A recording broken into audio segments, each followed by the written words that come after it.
মাজলুমের বদদোয়াকে ভয় করো, এটা অগ্নি শিখার মতো আকাশের দিকে উঠে যায়। আর আল্লাহ তাআলা বলেন লানসুরান্নাক, আমি অবশ্যই তোরে সাহায্য করব বান্দা। বনি ইসরাইলের একজন বাদশা, তিনি রাস্তা দিয়ে যাচ্ছেন, এক অসহায় মাছ শিকারী, তিনি পরিবার নিয়ে অতি কষ্টে বসবাস করতেন।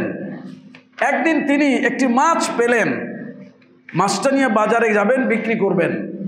কয়েকদিন পর্যন্ত পরিবারের সন্তানগুলি খাবার পায় না। জালিম বাদশা দেখে জোর করে তার কাছ থেকে মাছটা নিয়ে গেল, মূল্য দিল না। আল্লাহর এই বান্দা মাজলুম, লোকটা কি মাজলুম, আল্লাহ রাব্বুল আলামিনের কাছে বললেন আল্লাহুম্মা লাকাদ আরানি কুওয়াতা ফাআরিনি কুওয়াতাক।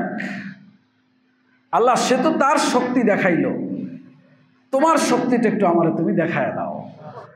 আলহামদুলিল্লাহ আলহামদুলিল্লাহি নাহমাদুহু ওয়া নাস্তাঈনুহু ওয়া নাস্তাগফিরুহু ওয়া নু'মিনু বিহি ওয়া নাতাওয়াক্কালু আলাইহি ওয়া না'উযু বিল্লাহি মিন শুরুরি আনফুসিনা ওয়া মিন সাইয়্যাতি আ'মালিনা।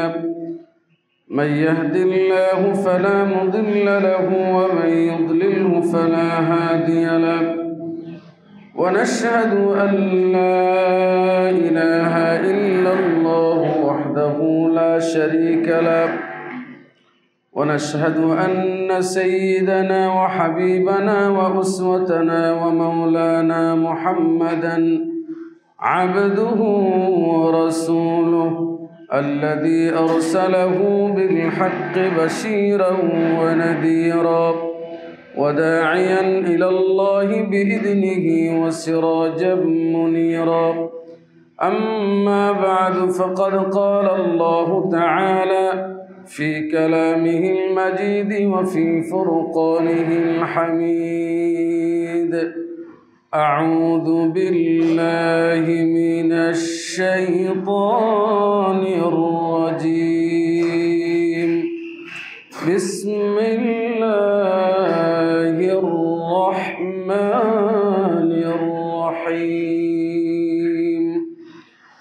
ولا تحسبن الله غافلا عما يعمل الظالمون. وقال رسولنا صلى الله عليه وسلم: اتقي دعوة المظلوم فإنه ليس بينه وبين الله حجاب. وقال سبحانه وتعالى: إن الله وملائكته يصلون على النبي يا أيها الذين آمنوا صلوا عليه وسلموا تسليما. اللهم صل على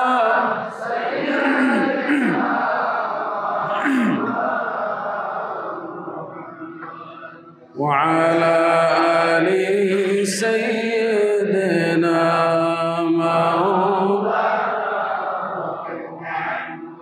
اللهم صل على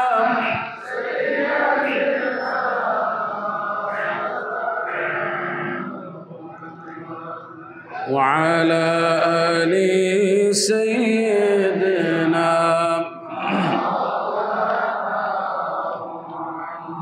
بلغ العلا بكماله كشف الدجى بجماله حسنت جميع خصاله.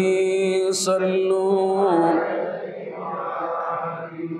محمد بشر ليس كالبشر. محمد بشر ليس كالبشر والياقوت حجر ليس كالحجر بلغ العلا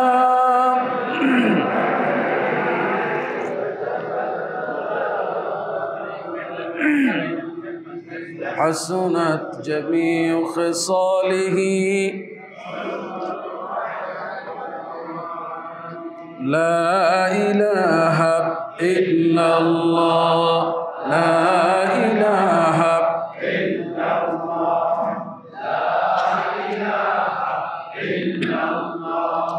لا إله إلا الله لا إله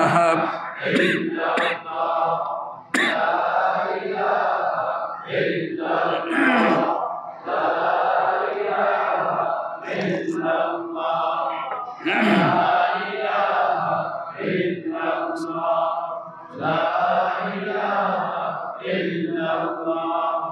لا إله إلا الله محمد رسول الله আল্লাহ রাব্বুল আলামিনের দরবারে শুকর যে আল্লাহ তাআলা আমাদেরকে তার ঘরে আসার তৌফিক দিয়েছেন। সবাই পড়ছি আলহামদুলিল্লাহ। সম্মানিত হাজিরিন,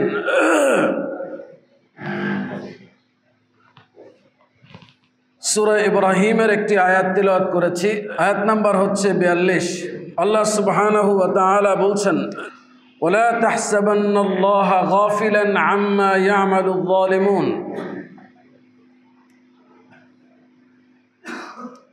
জালিমদের কর্ম সম্পর্কে আল্লাহ তাআলা বেখবর, এটা তোমরা মনেই করবে না। আবার বলছি, ওয়ালা তাহসাবান্নাল্লাহা গাফিলান আম্মা ইয়ামালুয যালিমুন। জালিমদের কাজ সম্পর্কে আল্লাহ তাআলা অনবহিত, বেখবর, গাফিল, এটা তোমরা মনেই করবে না, এমন ধারণাই আল্লাহ সম্পর্কে করবে না।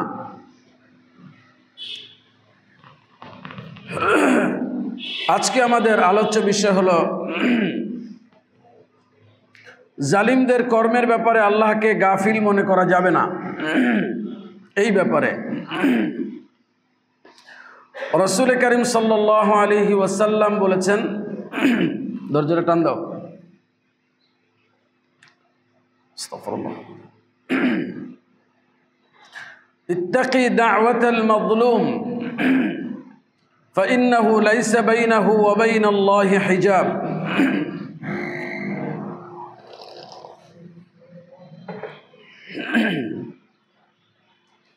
মাজলুমের, অত্যাচারিত ব্যক্তির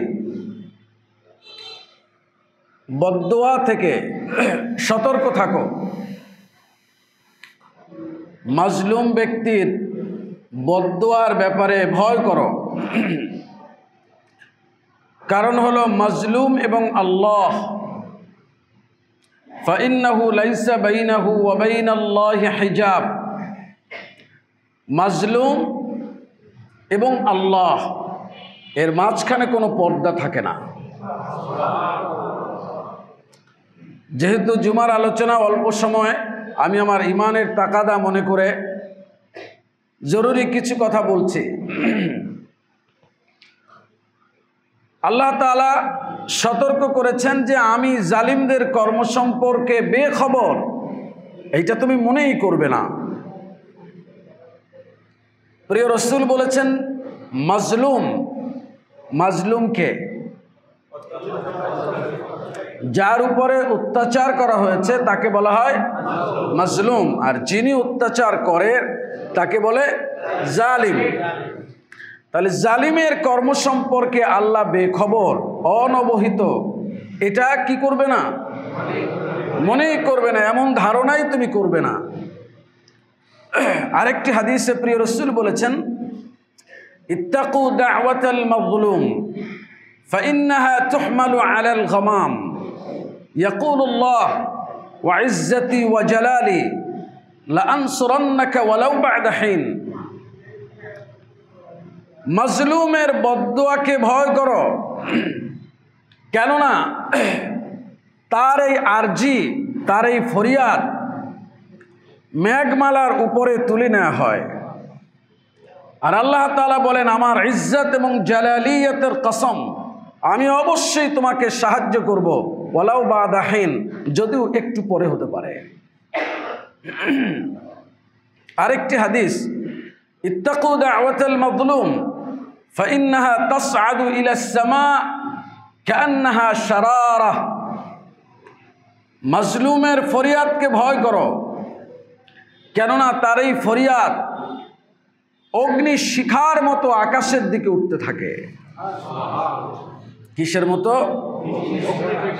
অগ্নি শিখার মতো। প্রিয় ভাই সব, কোরআনের এই আয়াত এবং এই হাদিসগুলি এটা সহ কোরআনের আরো বহু আয়াত প্রমাণ বহন করে আল্লাহ সুবহানাহু ওয়া তাআলা জালিমদের কর্ম সম্পর্কে পরিপূর্ণ অবহিত। আল্লাহ তাআলা তো সবই জানেন। জালিমদের ব্যাপারে স্পেশাল করে এটা কেন বললেন?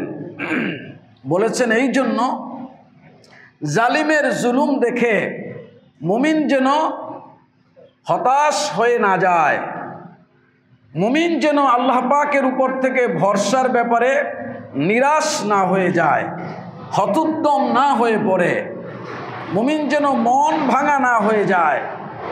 আল্লাহ তাআলা প্রতিশ্রুতি দিয়েছেন, আমি তোমাকে সাহায্য করবই, ওয়ালাউ বাদা হিন, যদিও একটু পরে। সুবহানাল্লাহ বলুন। প্রিয় ভাই সব, মুজরিমদের ব্যাপারে আল্লাহ তাআলার ঘোষণা, অর্থাৎ যারা জুলুম করছে, অপরাধ করছে, সীমালঙ্ঘন করছে, আল্লাহ তাআলা তাদের সম্পর্কে সূরা আস-সাজদা আয়াত নম্বর 23 আল্লাহ তাআলা বলেছেন, ইন্না মিনাল মুজরিমিনা মুনতাকিমুন, অবশ্যই আমি মুজরিমদের কাছ থেকে, অপরাধীদের কাছ থেকে, জালিমদের কাছ থেকে প্রতিশোধ গ্রহণ করবই। সুবহানাল্লাহ বলুন। খুব ভালো করে শুনুন, আমি অবশ্যই মুজরিম অপরাধীদের থেকে প্রতিশোধ নেব। কারণ আল্লাহ তাআলা বলেছেন, ইন্নাল্লাহা আজিজুন যুনতিকাম, আল্লাহ অবশ্যই পরাক্রমশালী এবং প্রতিশোধ পরায়ণ। সুবহানাল্লাহ বলুন। তিনি প্রতিশোধ গ্রহণ করেন, এটা তার হক। এটা কি? এটা তার হক। সূরা বুরুজ আয়াত নাম্বার 12, ইন্না বাতশা রাব্বিকা লাশাদীদ, নিশ্চয়ই তোমার প্রভুর পাকড়াও বড় সাংঘাতিক, শক্ত পাকড়াও। সূরা হুদ আয়াত নাম্বার 102, ইন্না আখদাহু আলীমুন শাদীদ, নিশ্চয়ই তার পাকড়াও বড় যন্ত্রণাদায়ক, বড় আলীমুন শাদীদুন, তার পাকড়াও যন্ত্রণাদায়ক এবং কঠোর। আল্লাহ জালিমদের সম্পর্কে বেখবর নন এবং আল্লাহর স্থায়ী নীতি অনুযায়ী প্রত্যেক অপরাধীদের কাছ থেকে আল্লাহ তাআলা প্রতিশোধ গ্রহণ করেন। সুবহানাল্লাহ বলুন। প্রশ্ন হচ্ছে, আল্লাহ রাব্বুল আলামিনের এই রায়, এই ঘোষণা, জালিমদের থেকে প্রতিশোধ গ্রহণ করার ধরনটা কেমন? সূরা কালাম আয়াত 44 এবং 45, এই রায় বাস্তবায়নের ধরনের নাম হলো ইস্তিদরাজ। নাম কি? ইস্তিদরাজ। আল্লাহ তাআলা জালিমদেরকে যে পাকড়াও করেন, অপরাধীদের থেকে যে প্রতিশোধ নেন, এই প্রতিশোধ নেওয়ার ধরনের নাম হলো ইস্তিদরাজ, মানে ধীরে ধীরে পাকড়াও করেন। সুবহানাল্লাহ বলুন। ধীরে ধীরে পাকড়াও মানে কি আল্লাহ তাড়াতাড়ি পাকড়াও করতে পারেন না। আল্লাহ সুবহানাহু ওয়া তাআলার এটা হিকমত। এটা কি? হিকমত, প্রজ্ঞা, কৌশল। সূরা আল কালামে আল্লাহ তাআলা বলছেন, ফাদারনি ওয়া মান ইউকাযযিবু বিহাযাল হাদীস سنستدرجهم من حيث لا يعلمون وأملي لهم إن كيدي متين নবী যারা আমার এই কোরআনকে মিথ্যা প্রতিপন্ন করছে, যারা আমার এই কোরআনকে অস্বীকার করছে, ওই জনগোষ্ঠীগুলোরে আমার কাছে ছেড়ে দিন। সানাস্তাদরিজুহুম মিন হাইসু লা ইয়ালামুন, আমি এমন ভাবে ধীরে ধীরে পাকড়াও করে আনবো, লা ইয়ালামুন, ওরে যে পাকড়াও করছি ওইটা ও জানবেই না। সুবহানাল্লাহ বলেন। ওয়া উমলি লাহুম, আমি ঢিল দিচ্ছি। কি দিচ্ছি? ইন্না কাইদি মাতিন, আমার পাকড়াওটা বড় শক্ত। বড়শিওয়ালা যখন বড়শি ফেলে দেয়, মাছ যখন বড়শির মধ্যে খাবারের আশায় বড়শি গিলে ফেলে, বড়শিওয়ালা শিকারী যখন বুঝতে পারে মাছ ধরেছে, তখন সুতাটা কি করে? ঢিল দেয়। মাছ মনে করে আমাকে ধরতে পারবে না, এটা মনে করে না? কথা বলেন না যে? মাছ মনে করে কি আমাকে ধরার ক্ষমতা হলো না, আমাকে ধরার ক্ষমতা কারোই নেই, কেন আমি হলাম পানির ভেতরে, আর বেকুব শিকারী কোথায়? উপরে। ও পানির মধ্যে নেমে আমারে ধরবে কেমনে? এর জন্য সে মনে করে আমাকে ধরবার কেউ নাই, আমি সবচেয়ে বেশি শক্তি সম্পন্ন, আমাকে ধরা যাবে। আর শিকারী রশি ছেড়ে দেয়, কারণ কি? সুতাটাকে ঢিল করে দেয়, এটার কারণ কি? শিকারী মনে করে, শিকারী ঢিল দেয় কারণ হলো যাতে মাছ ভালো করে তার গালায় বড়শি লেগে যায়, ঠিক না?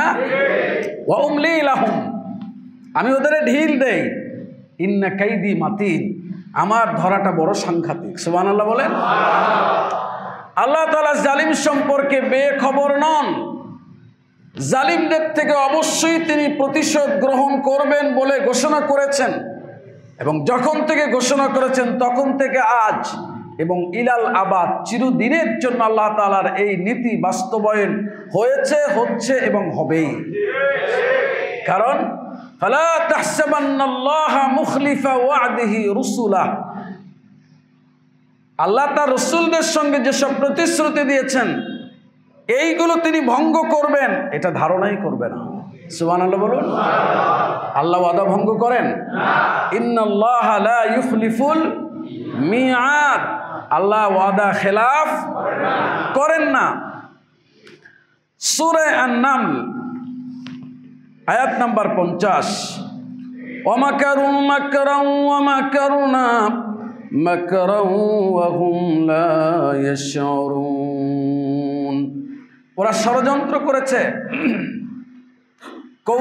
ওরা ষড়যন্ত্র করেছে, দ্বীনের বিরুদ্ধে অবস্থান গ্রহণ করেছে, নানান ধরনের ফন্দি এঁটেছে। অমাকারনা মাকরান, আর আমিও একটা কৌশল অবলম্বন করেছি। সুবহানাল্লাহ বলুন। অহুম লা ইয়াশউরুন, কিন্তু আমার কৌশল ওরা টেরই পাবে না। সুবহানাল্লাহ বলেন। পাবে?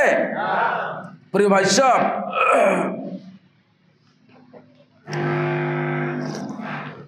জালিমরা চিরদিন মনে করে তারা সবচেয়ে বুদ্ধিমান, তারা সবচেয়ে জ্ঞানী, তাদের বুদ্ধি জ্ঞানের ধারে কাছেও 14 গোষ্ঠীর কেউ নাই, এইটা মনে করে। দুনিয়ার সমস্ত বুদ্ধি, দুনিয়ার সবচেয়ে চালাক এরা, চালাকির যত কৌশল আছে আল্লাহ সব শুধু এদেরকেই দিয়েছে, আর কাউরে দেয় নাই। এইটা তারা মনে করে। এটা কি করে? তারা মনে করে।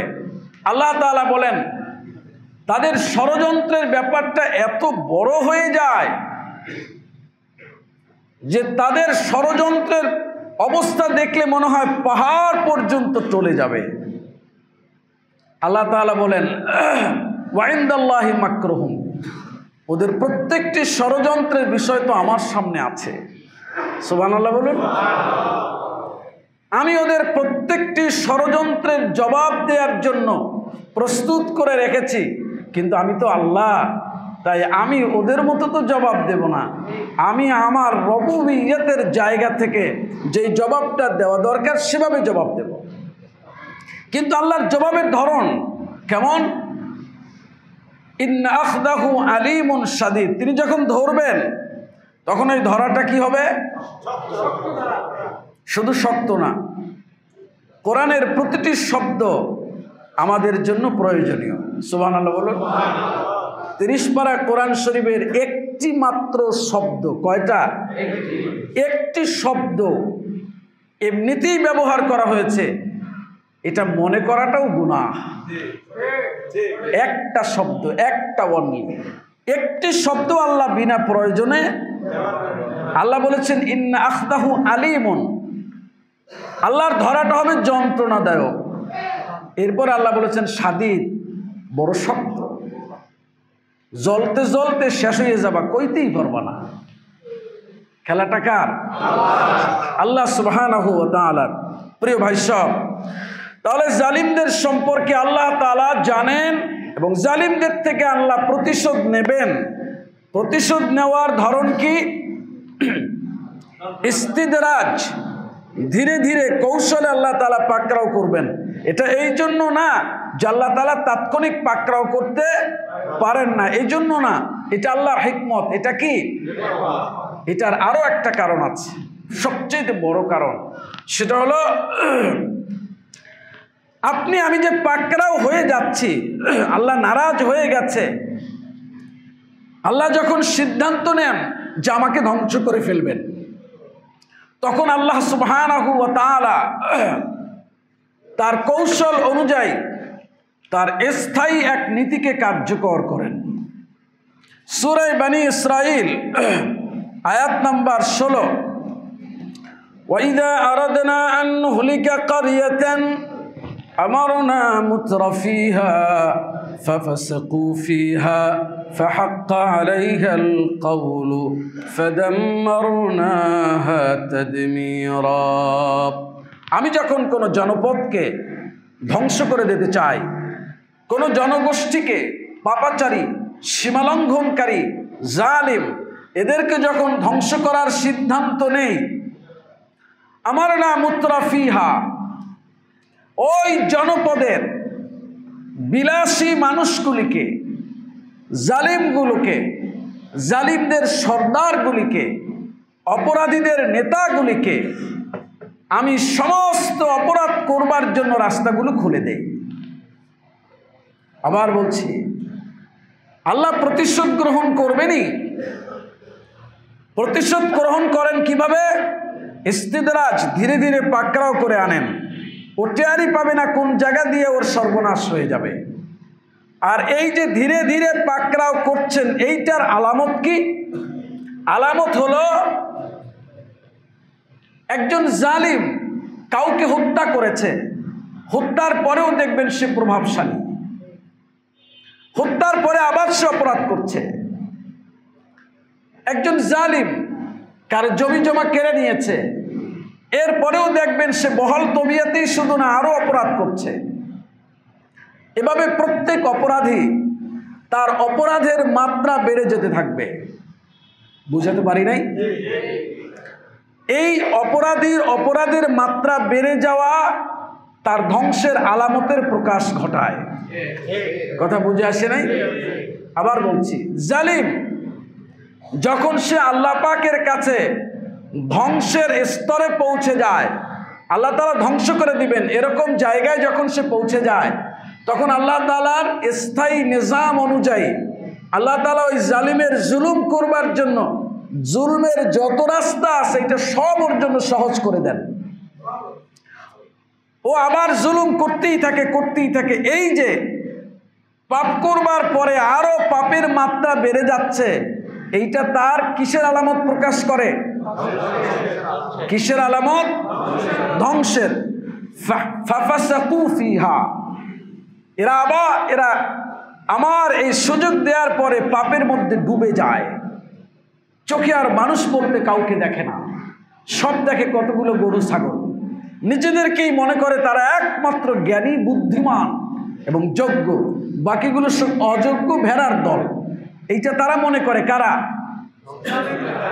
জালিমরা। কারা? ফাহাক্কা আলাইহাল কাউল। এরপরে তাদেরকে ধ্বংস করবার যে আমার রায় ছিল, এই রায়টি হক হয়ে দাঁড়ায়। তাদের ধ্বংস করবার যে সিদ্ধান্ত ছিল, এই ধ্বংস করবার ব্যাপারটি প্রকৃত অর্থেই ন্যায়ের মানদণ্ডে ধ্বংস হওয়ার উপযুক্ত প্রমাণিত হয়। ফাদাম্মারনাহা তাদমীরা, এরপর আমি সমূলে ধ্বংস করে দেই। কথা বুঝে আসে নাই ভাইরা? জালিমদের সম্পর্কে আল্লাহ জানেন না? জালিমের জুলুম সম্পর্কে আল্লাহ বেখবর না? জানেন? জালিমদের থেকে আল্লাহ প্রতিশোধ নেন না? নেন। প্রতিশোধের ধরন কি? ধীরে ধীরে পাকড়াও করে আনেন। ধীরে ধীরে যে পাকড়াও করছে, ওর দুর্ভাগ্য যে এসে গেছে, এইটার আলামত কি? পাপের মাত্রা বেড়ে যাওয়া। ও যে ধ্বংস হবে, এটার আলামত কি? পাপের মাত্রা বেড়ে যাওয়া। কিন্তু সে কি মনে করে? সে যথেষ্ট বুদ্ধিমান। কিন্তু আল্লাহ তাআলা বলেছেন এমন ভাবে সানাস্তাদরিজুহুম মিন হাইসু লা ইয়ালামুন, এমন ভাবে পাকড়াও করে আনবো ও জানতেই পারবে না। প্রিয় ভাই সব, আমেরিকার এক দম্পতির একটি দৃষ্টান্ত দেই। আমি এক কলামিস্টের কলাম থেকে পড়েছিলাম অনেক আগে। তো আল্লাহ পাকের এই আয়াত নিয়ে গবেষণা করতে গিয়ে এটা আমার বারবার মনে পড়ে। এক দম্পতি, তাদের সন্তান হয় না। তো স্বামী স্ত্রী পরামর্শ করেছে যে পরীক্ষা নিরীক্ষা করে দেখা যায় যে স্বামীর সমস্যা। সমস্যা কার? পুরুষের সমস্যা। জন্মদানের ক্ষমতা তার নাই। তো সে আর এক পুরুষের সাথে চুক্তিবদ্ধ হয়েছে আদালতের মাধ্যমে যে আমার স্ত্রীকে কিছুদিন তোমার কাছে রাখবো সন্তানের জন্য। সন্তান হওয়ার পরে তুমি আমার স্ত্রীকে ছেড়ে দিবা। আদালতের মাধ্যমে কি করেছে?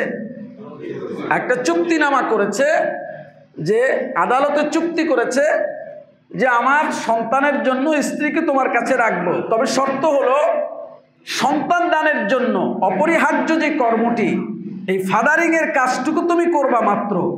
এর বাইরে আবেগ ঘন কোনো কাজ তুমি করতে পারবা না। এইটা কোথায়? চুক্তিনামায় চুক্তি করা হয়েছে। আর যিনি চুক্তি করেছেন সেই শর্তে রাজি হয়েছে, কারণ সে মনে করেছে বেটা বেকুব, চুক্তিটা করলেই তো হয়, আবেগ ঘন কাজ করব কি করব না এটা কি তার কাছে আমার গিয়ে জিজ্ঞেস করা লাগবে নাকি? চুক্তিটা হইলেই হয়। সে খুব চালাক। সে কি? আদালত বলেছে আপনি যে সন্তান জন্মদান দিতে পারবেন, এইটার আপনার এক্সপিরিয়েন্স কি, আপনার কি প্রমাণ আছে, এটা আমার কাছে দেন। তো উনি 3টা সন্তান দান করিয়েছে। 3টা সন্তান নিয়ে আদালতে দাঁড়িয়েছে যে এই 3টা সন্তান আমার, এইটা প্রমাণ যে আমি সন্তান জন্মদানে কি। কোন লোক বলেন তো?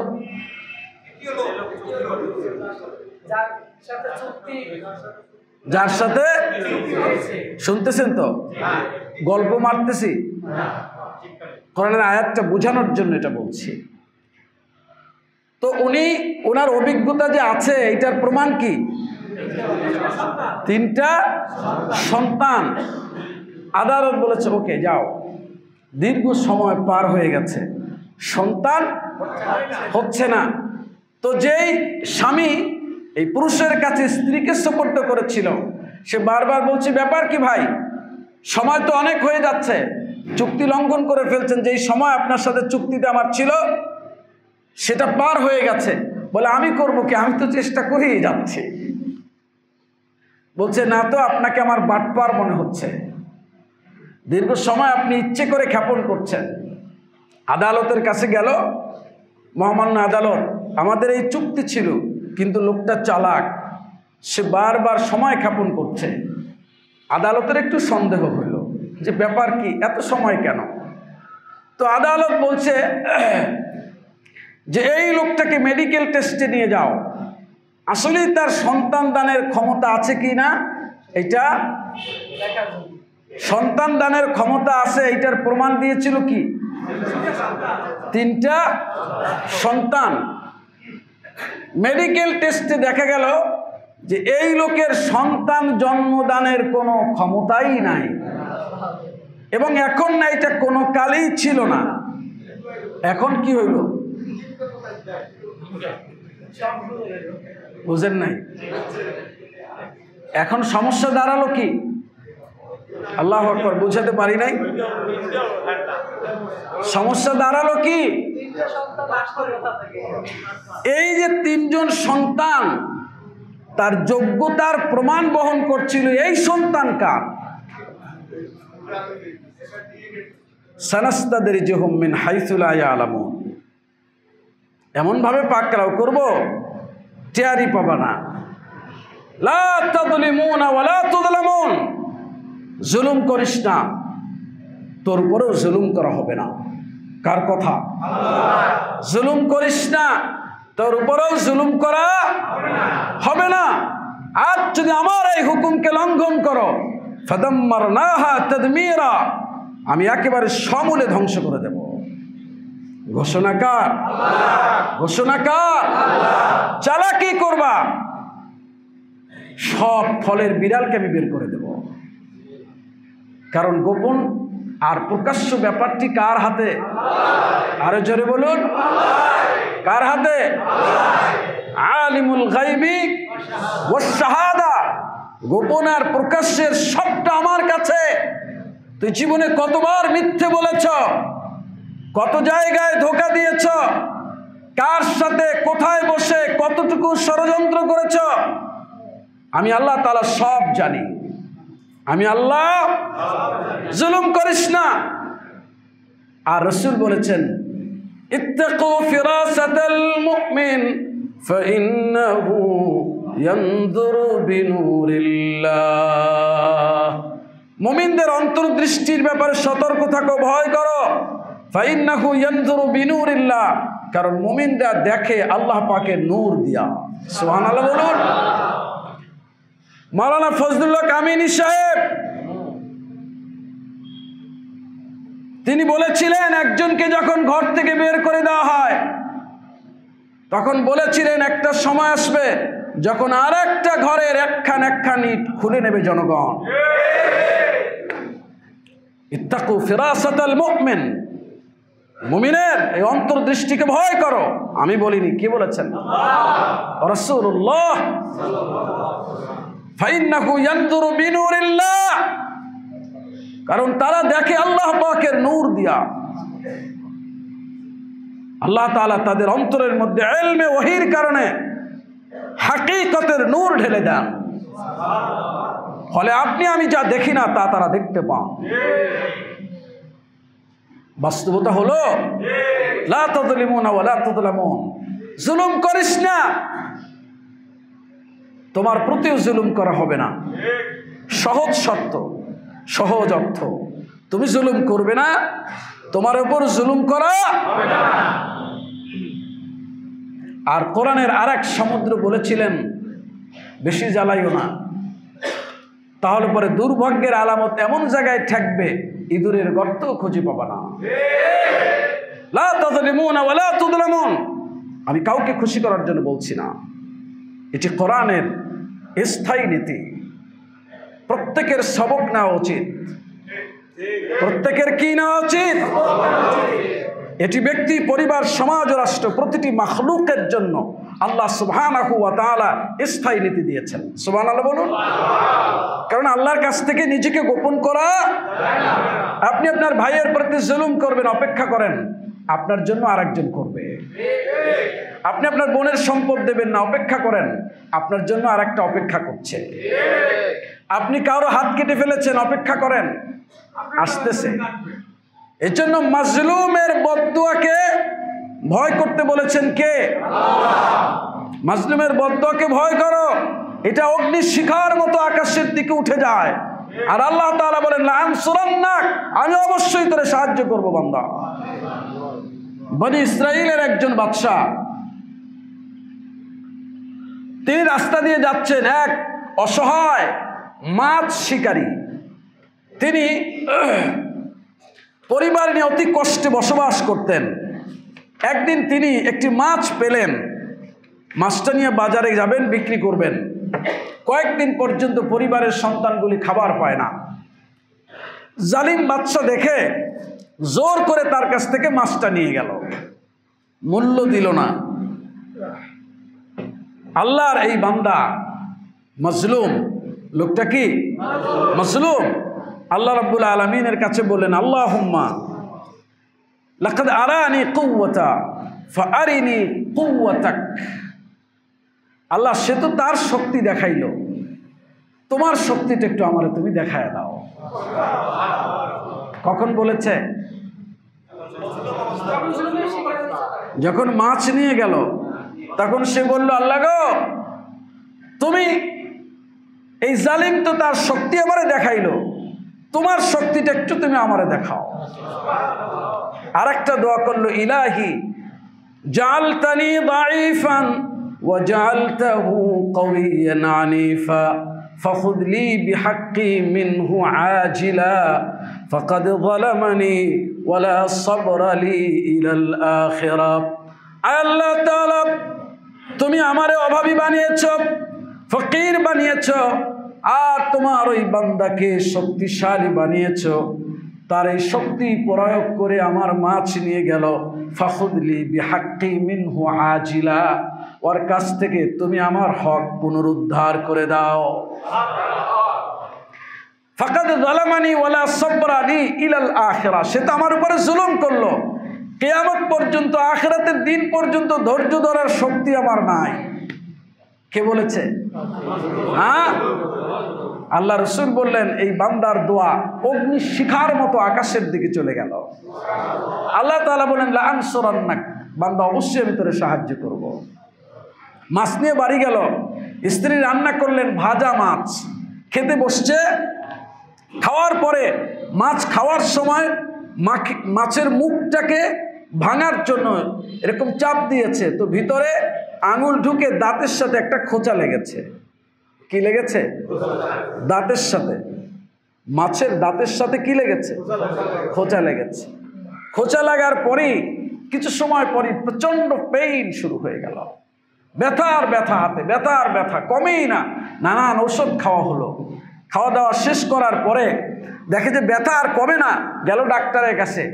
ডাক্তার পরীক্ষা করে বলছে, আপনার আঙুলের যেই ব্যথাটা, এটা বড় সাংঘাতিক, এটাকে এ থেকে আপনি যদি পরিত্রাণ পেতে চান তাহলে আপনার একটি আঙুল কেটে ফেলে দিতে হবে।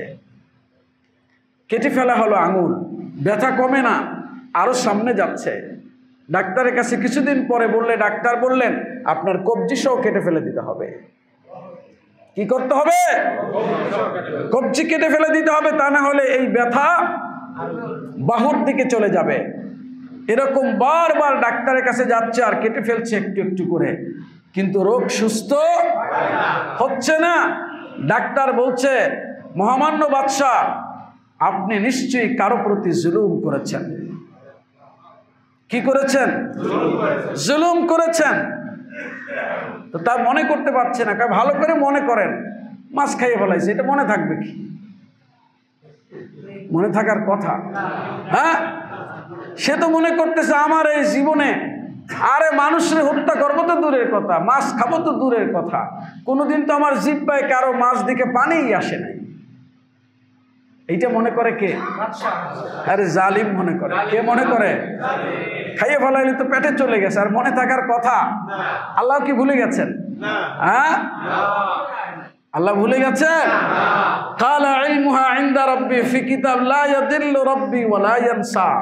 মুসা আলাইহিস সালামকে জিজ্ঞেস করেছিল তার কওমের লোকেরা, ফেরাউন জিজ্ঞেস করছিল, বুঝলাম আমরা অপরাধ করছি, তো আমার বাপ মা যা 14 গোষ্ঠী পিছনে করছে ওইটার হবে কি? ওইটার বিচার করবে কে? মুসা আলাইহিস সালাম জবাবে বললেন, কালা ইলমুহা ইনদা রাব্বি, তুমি চিন্তা করো না, তোমার বাপ মা 14 গোষ্ঠী যা করছে ওই ইলম তো আমার রবের কাছে আছে। লা ইয়াদিল্লু রাব্বি ওয়া লা ইয়ানসা, আমার রব ভুলেও যায় না আর বিস্মৃতও হন না। সুবহানাল্লাহ বলেন। তারে কেউ ভুলাই দিতে পারে না। সুবহানাল্লাহ বলেন। ওই টেনশন তোমার করা লাগবে না। ওই নথিপত্র একজনের কাছে আছে। তিনি কে? তিনি কে? বালা ওয়া রাসূলুনা লাদাইহিম ইয়াকতুবুন। আল্লাহর গোয়েন্দা বিভাগের লোকেরা ওগুলো সব নথিভুক্ত করে সুন্দর করে ফাইল করে রাখছে। সুবহানাল্লাহ বলেন। এই ফাইল আগুনে পুড়ে যাওয়ার কোনো সম্ভাবনাই আছে? ইন্না নাহনু নুহয়িল মাউতা ওয়া নাকতুবু মা কদ্দামু ওয়া আসারাহুম। ওরে ফেরাউন, শুধু তুই কেন? আল্লাহ তাআলা বলেছে আমি সবার রেকর্ড শুধু করি না, যে যত পাপ করছে ওই পাপের যত প্রভাব পৃথিবীতে আছে ওইগুলো আমি রেকর্ড করতে থাকি। ডাক্তার বলছে আপনি কারো প্রতি জুলুম করেছেন, খুঁজে বের করেন।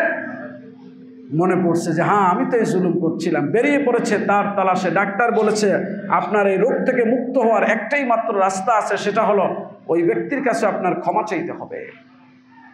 বেরিয়ে পড়েছে বাদশা, তালাশ করতে করতে পেয়ে গেছে মাছ শিকারীকে, তার কাছে চলে গেছে। যাওয়ার পরে হাত জোর করে বলছে আমি ভুল করেছিলাম, আমাকে মাফ করে দাও, এবং তোমার মাছ খেয়েছিলাম জুলমের সাথে, এই নাও তোমার মাছের টাকা। প্রিয় ভাই সাহেব, মাছের টাকা দিল, ক্ষমা চাইল। ওয়াদাফা ইলাইহি শাইআম মিন মালি ওয়া তাবা মিন ফি'লি ফারাদিয়া আনহু সাইয়্যাদ।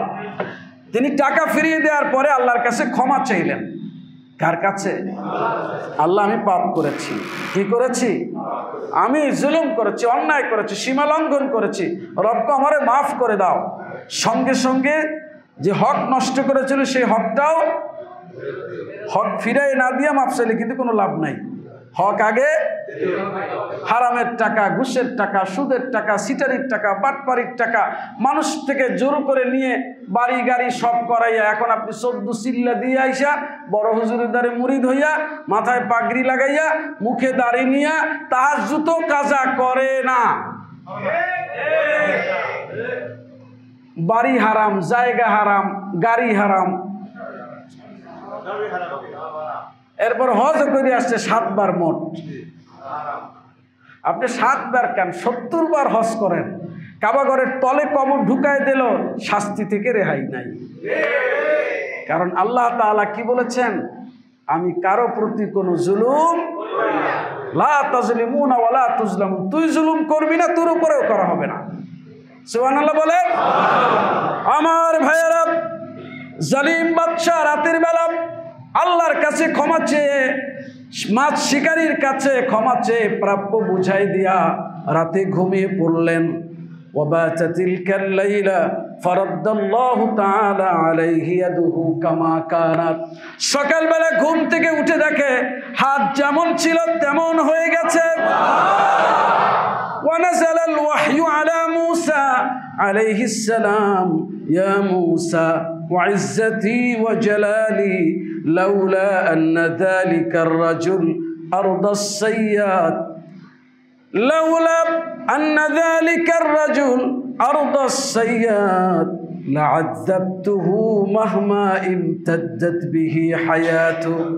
موسى শোনো, আমার ইজ্জতের কসম, যদি ওই জালিম মাছ শিকারীর কাছে গিয়ে ক্ষমা না চাইতো আর সে যদি মাফ করে না দিত, তাহলে ওর জিন্দেগিতে যতদিন থাকতো ততদিন পর্যন্তই আমি আল্লাহ শাস্তি দিতে থাকতাম। লা তাজলিমুনা ওয়া লা তুজলামুন। জুলুম করবে না, জুলুম করা। ইন্নায যালিমিনা লাহুম আযাবুন আলীম। নিশ্চয়ই জালিমের জন্য আছে যন্ত্রণাদায়ক শাস্তি। ওয়ায-যালিমুনা মা লাহুম মিন ওয়ালিয়্যিন ওয়া লা নাসীর। আর জালিমদের কোনো সাহায্যকারী এবং কোনো অভিভাবক নাই। যত তালাশ করো অভিভাবক, অভিভাবক তোমারে সাহায্য করতে যাইয়ে দেখবে তার লঙ্গি খুলে গেছে। সাহায্য চাবা, তোমারে সাহায্য করতে আসার পরে তার আকাম কুকাম সব বাইরে হয়ে যাবে। এই জন্য তোমারে তুই আর এক দিক দৌড় দেবে যে তুই এখান থেকে যা, তোর জ্বালায় তো আমি শেষ। এটা কার ভাষা? আরে আল্লাহু আকবার, এটা কার ভাষা? আরে আল্লাহর ভাষা। সূরাতুশ শূরা, ওয়ায-যালিমুনা মা লাহুম মিন ওয়ালিয়্যিন ওয়া লা নাসীর। জালিমের কোনো অভিভাবক নাই, সাহায্যকারী নাই, যেগুলো আছে এগুলো ভুয়া। আজকে সাহায্য করবে, আগামীকালও দেখবে তোরে সাহায্য করতে যে এমন বিপদ আসতেছে, ওর 14 গোষ্ঠী নাশ হয়ে যাবে। তোরে লাথি মাইরে বাড়ি করে দিয়ে তুই যা, আমি আগে বাঁচছে লই। এটা আল্লাহর ভাষা। ওয়ালা তাহসাবান্নাল্লাহা গাফিলান আম্মা ইয়ামালুয যালিমুন। আল্লাহর সম্পর্কে ধারণা করবে না এটা যে আল্লাহ জালিমদের খবর। ব্যাপারটা এরকম না, আল্লাহ জানেন। আল্লাহ তাআলা আমাদেরকে সমস্ত জুলুম থেকে হেফাজতে রাখুন। একটি শব্দ দিয়েও কাউকে জুলুম করব না। রাজি আছেন ইনশাআল্লাহ? কারা রাজি? হাত জায়গা নারে তাকবীর, আল্লাহুম্মা আমিন। কারণ প্রিয় রাসূল বলেছেন, আল মুসলিম মান সালিমাল মুসলিমুনা মিন লিসানিহি ওয়া ইয়াদিহি। প্রকৃত মুসলিম হলো সে যার হাত মুখ যে কোনো কিছু থেকে অন্য আরেকজন মুসলিম নিরাপদ। আর জুলমের ব্যাপারে প্রিয় রাসূল একটি হাদিস বলা হয় নাই, আমি নিজেই আশ্চর্য হয়ে গেছি হাদিসটি পড়ে। আল্লাহ রাসূল বলছেন, মাজলুমের বদদুয়া থেকে নিজেকে বাঁচাও, ওয়া ইন কানা কাফিরান, যদিও কাফেরও হয়। ও কি হয়? কাফেরও হয়। কত সাংঘাতিক! ইসলাম কি শিখায় দেখছেন?